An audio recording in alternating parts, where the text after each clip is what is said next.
جان مجھے بچوں کے الفاظ سے لطائف تو پڑھ کے سنا دیں۔ جی چلیں آئیں ہم لطائف پڑھتے ہیں۔ بچوں کے الفضل کا کیا چیلنج ہے لطائف پر؟ ہنسنا منع ہے۔ چلیں آئیں تو دیکھتے ہیں آپ کو ہنسی آتی ہے کہ نہیں۔ آئیں پڑھتے ہیں۔ تو پہلا جو لطیفہ ہے اس کی ہیڈنگ ہے بڑھیا کوالٹی۔ ایک ماں اپنے بیٹے کے ساتھ کپڑے کی دکان پر گئی تو بیٹے نے کہا کہ اماں بڑھیا کو الٹی آ گئی ہے۔ ماں نے پریشان ہوتے ہوئے پوچھا کہ کیا مطلب؟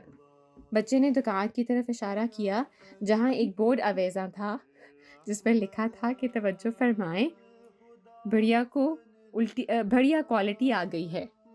اس کا مطلب سمجھ آئی آپ کو؟ جی بڑھیا کوالٹی مطلب وہ کپڑے کی لکھا ہوا تھا اور وہ کہتا ہے بڑھیا کو الٹی آ گئی ہے۔ پھر آگے ہے بے خوابی۔ سلیم کلیم سے مجھے لگتا ہے کہ میری بے خوابی بڑھتی جا رہی ہے۔ آپ کو پتہ ہے بے خوابی کا کیا مطلب ہے؟ نہیں۔ بے خوابی کا مطلب ہے کہ جیسے نیند کا معنی آنکھ کھل جاتی ہے جیسے بندے کی۔ تو کلیم کہتا ہے تمہیں یہ احساس کیسے ہوا؟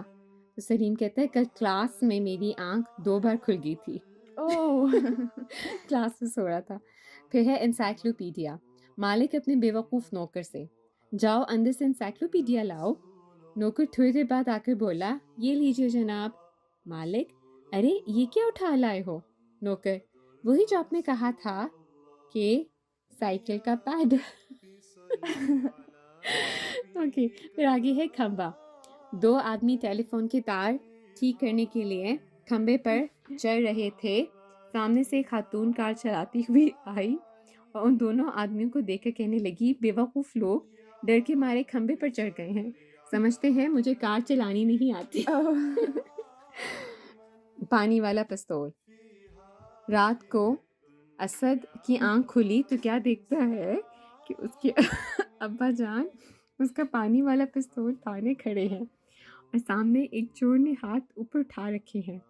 بچہ بھاگا باہر گیا، گلاس میں پانی لایا اور اپنے والد سے بولا اس میں پانی تو بھر لیجئے، بغیر پانی کے نہیں چلے گا۔ پھر آگے آتے رکشہ۔ خاتون ایک خالی رکشہ دیکھ کر اس کے پاس گئی اور رکشے والے سے بولی بھائی رکشہ خالی ہے؟ رکشے والا جو گرمی میں پہلی پریشان تھا بولا تو کیا الٹا کر کے دکھاؤں؟ ماسٹر غفور۔ ایک ماسٹر صاحب کا نام عبدالغفور تھا۔ وہ ہر جمعے کو قبرستان جاتے اور دعا پڑھتے کہ السلام علیکم یا اہل القبور، یعنی اے قبر والو تم پر سلامتی ہو، پھر دعا کر کے واپس آ جاتے۔ ماسٹر صاحب کے شاگرد بہت شریف تھے۔ اگلے جمعے کو وہ ماسٹر صاحب سے پہلے قبرستان پہنچ گئے اور ایک قبرستان کے پیچھے چھپ کر بیٹھ گئے۔ اتنے میں ماسٹر صاحب آئے اور بولے السلام علیکم یا اہل القبور، لڑکے بولے وعلیکم السلام ماسٹر عبدالغفور۔ ماسٹر صاحب مشکل اپنے حواس پر قابو پاتے ہوئے قبر کو دیکھ کر پوچھا کون بولا؟ لڑکی اچھل کر باہر آئے بولے ہم بولے۔ تو آپ کو کون سا اچھا لگا لطیفہ سب سے زیادہ پسند آیا؟ آخری والا۔